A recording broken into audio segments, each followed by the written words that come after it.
June 19 വായനാ ദിനം. വായന കൂടാതെ മനുഷ്യന് വളരാൻ വളരെ ബുദ്ധിമുട്ടുള്ള സമയമാണ്. വായനയിലൂടെ അല്ലാതെ മനുഷ്യന് വിജ്ഞാനത്തിൽ വളരാൻ കഴിയില്ല. വായനക്ക് എല്ലാ മതങ്ങളും വളരെ പ്രാധാന്യം നൽകിയതായി നമുക്ക് കാണാൻ കഴിയും. ഓരോ മതങ്ങളുടെയും ഗ്രന്ഥങ്ങളും അവരുടെ വിധിവിലക്കുകൾ പറയുന്ന പുസ്തകങ്ങളുമെല്ലാം ഇന്ന് അനേകമായി നമുക്ക് കാണാൻ കഴിയും. പരിശുദ്ധ ഇസ്ലാം വായനക്ക് വളരെയധികം പ്രാധാന്യം നൽകിയതായി നമുക്ക് കാണാൻ കഴിയും. പരിശുദ്ധ ഇസ്ലാമിൻ്റെ മൂലഗ്രന്ഥമായ വിശുദ്ധ ഖുർആൻ, അതിൻ്റെ ആദ്യ അവതരണം തന്നെ ഇഖ്റ എന്നാണ്, വായിക്കുക.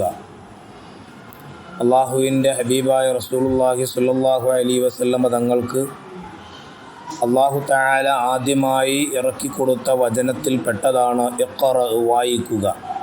ഇഖ്റ ബിസ്മി റബ്ബിക്കല്ലദീ ഖലഖ് ഖലഖൽ ഇൻസാന മിൻ അലഖ് ഇഖ്റ വറബ്ബുക്കൽ അക്രം അല്ലദീ അല്ലമ ബിൽ ഖലം അല്ലമൽ ഇൻസാന മാ ലം യഅലം. വായിക്കുക.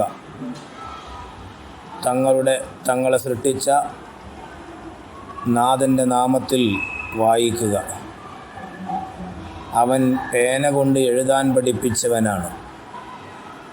വിശുദ്ധ ഖുർആനിൽ വായിക്കാനും എഴുതാനുമുള്ള പ്രചോദനമാണ് ആദ്യമായി തന്നെ നടത്തിയിട്ടുള്ളത്.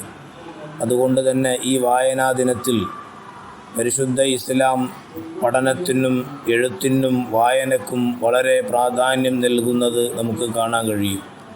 ഇന്ന് ലോകത്ത് ലക്ഷക്കണക്കായ ഗ്രന്ഥങ്ങൾ, അതൊക്കെ മഹാന്മാരായ ആളുകൾ അവരുടെ സമയവും അവരുടെ എല്ലാ കഴിവുകളും ഉപയോഗിച്ച് എഴുതി വച്ചിട്ടുള്ളത് നമുക്കൊക്കെ പഠിക്കാൻ വേണ്ടിയാണ്. നാം അതൊരു ആവർത്തി വായിക്കാൻ വേണ്ടിയാണ്. നല്ല ഗ്രന്ഥങ്ങൾ വായിച്ച് വളരാൻ നാം ശ്രമിക്കണം. വായന മരിക്കരുത്, നമുക്ക് വളരണം. അല്ലാഹു തആല നമുക്ക് പഠിച്ചതനുസരിച്ച് അമല് ചെയ്യാനുള്ള സന്മനസ്സും തൗഫീഖും നൽകി അനുഗ്രഹിക്കട്ടെ. എല്ലാവർക്കും വായനാ ദിന ആശംസകൾ അർപ്പിച്ചു നിർത്തുന്നു.